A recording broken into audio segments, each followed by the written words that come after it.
The most important contribution that you can make as a mentor and an educator in the life of a refugee youth is working to create safe environments and trusting relationships. And I really believe that this is what constitutes to therapeutic environments in schools.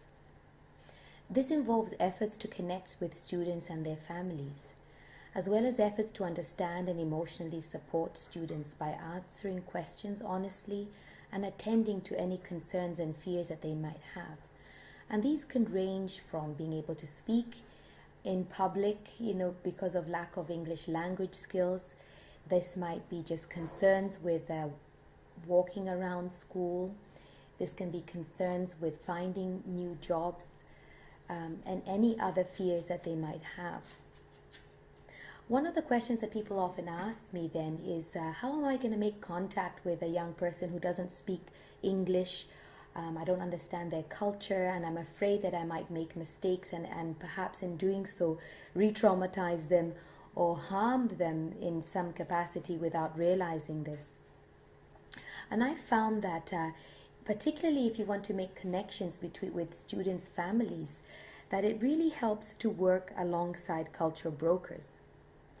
A culture broker is an individual who is well immersed in both mainstream school culture and their own ethnic culture.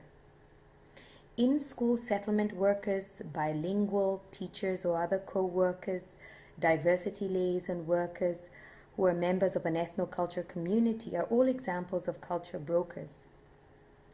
You can connect with a culture broker in some of the schools that have large immigrant and refugee populations, but also you can connect with them directly in community organizations who then will provide that support for students in particular schools.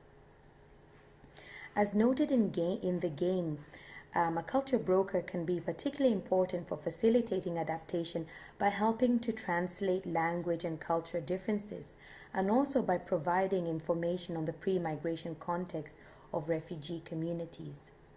So if you have the opportunity to work with a culture broker, it can be very rewarding in terms of enhancing not only your understanding of the community, linking you to the family of the student that you work with, but also having a sort of a partner in your efforts to support and empower a young person.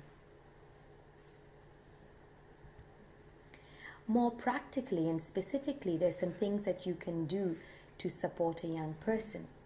And this involves often providing structure and stability in the classroom or in the sessions that you have with them. So it's really important that if you're setting up an appointment to meet a young person, that you do so on the same day and if possible at the same time, in order to create stability and consistency in the work that you do, and that helps to enhance trust and safety. Really important for you to work to help a young person share their feelings, but also normalize any fear responses that they have. It can be helpful for you to learn a little bit about what the fear response is like, what happens to it in our bodies when we feel fearful, and to explain that and help a young person understand what's going on in their bodies as they experience a normal fight-flight response, and that you can help them to understand what that is in order to normalize their fear response. And also, it's really important that you help them to understand that in early settlement, that it's normal to feel a sense of anxiety or concerns as you adjust to a new environment. If possible, if you're in a school setting or you're working with a group of young people, if possible, set aside 10, even 15 minutes a day to discuss any concerns that a young person might have. And we found that this regular little contacts to say, you know what, I'm going to touch base with you and we're just going to talk about anything that's coming up, helps to create this sort of consistency again, but also the safety for a young person to talk about anything that may have happened. So for example, we found that in some of the schools, let's say there's been a crisis in a school setting, or there's been something that's been quite upsetting for young people in a classroom. For example, a young person has had a death in the classroom. It may be that the refugee young person is very much triggered by that experience, and so it'd be particularly helpful that they have that bit of time at the end of the day with you or at the end of the session with you to have that one-on-one opportunity to talk about some of the experiences that they've had. In your role as a mentor or as a teacher, you may be the first person to begin to recognize that the young person may be having some learning difficulties. And so, again, you're in an important role here to be able to identify but also refer for any assessments or for further supports that a young person might need. In your role as a mentor, you might be providing tutoring, for example, and that you find that that the difficulty the young person has may have a difficulty that's beyond language, or you're not sure about that.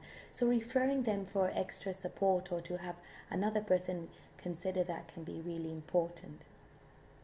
As a role model, you will have young people coming to you with questions regarding career, regarding practical daily living issues, about study skills. So be prepared to offer advice and support in quite a variety of areas, and seek out resources and supports for you in order to provide the appropriate support here. And finally, one of the things we found to be particularly useful is building on existing strengths within the students and their families. Most young people are just really excited about being in schools, particularly if they have had gaps in their education, or if they haven't had the opportunity to be in school because of not having school programming in refugee camps, or major disruptions in the educational systems in their country of origin. And so being in school is often extremely exciting, and it's a strength that they come with, and your ability to build on that and that desire to learn is extremely important. Some other factors that we found to be really helpful with young people is building on reinforcing the importance of extracurricular activities such as music, sports, and the arts. In these instances, young people often don't have to sort of deal with some of the day-to-day language learning activities that they do while they're in school, and have an opportunity not only just to release some of their energy, to experience sort of the joy and excitement from music and other sports and arts, but it's also very much healing in terms of experiences of trauma and grief and loss, having an outlet in a non-verbal modality. It's been considered really helpful. As a leader, a youth leader, you also have an opportunity to capture youth's natural passion for social justice by leading discussions on social justice that reinforce values and respect for difference.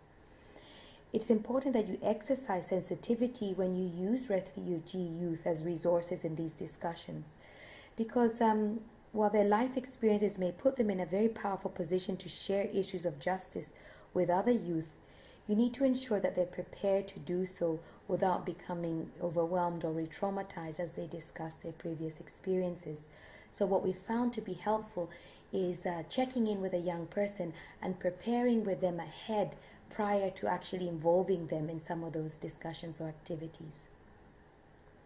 What's also really important is thinking very carefully about the activities that you do, and adapt some of the activities to reinforce resilience and hope, again by using other arts-based outlets or picking specific readings that you can use that will allow, again, young people to really build on their sense of hope, or build on what their strengths are within those activities that you use with them. We've also found that young youth who are refugees are extremely passionate about humanitarian activities. So involving them in leadership activities or involvement with other social justice activities can be extremely empowering. And so consider again some of the activities that you might have. While you may be interested in focusing on building their educational capacities in terms of learning literacy, numeracy, etc., also to think about leadership and ways in which you can enhance those qualities within them. It can be really important.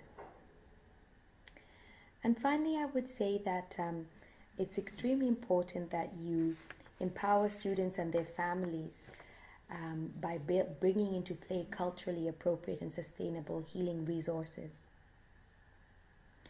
And and this is done by normalizing and supporting the use of resources that exist within the communities, that exist within families. This is particularly important when youth have mental health or learning issues that require specialized assessments and interventions, and you may be involved or be asked questions about what does this involve.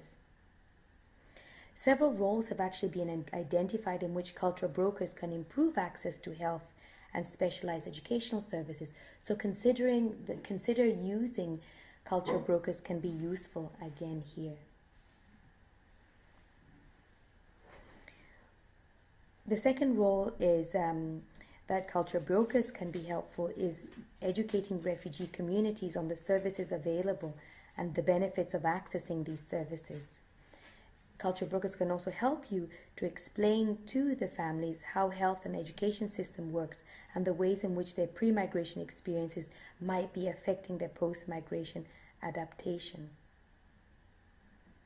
And also another final role that a cultural broker can have, that you can again work with them to assist the family that you or a young person that you're working with, is working with a broker to actively reach out to individuals who may need specific services. Oftentimes, or in oral cultures, the best way to reach groups is by word of mouth rather than using other forms of media, or such as print materials, such as brochures and posters. And so working alongside community members, mentors can play a role in empowering youth and their families to adapt to life in Canada.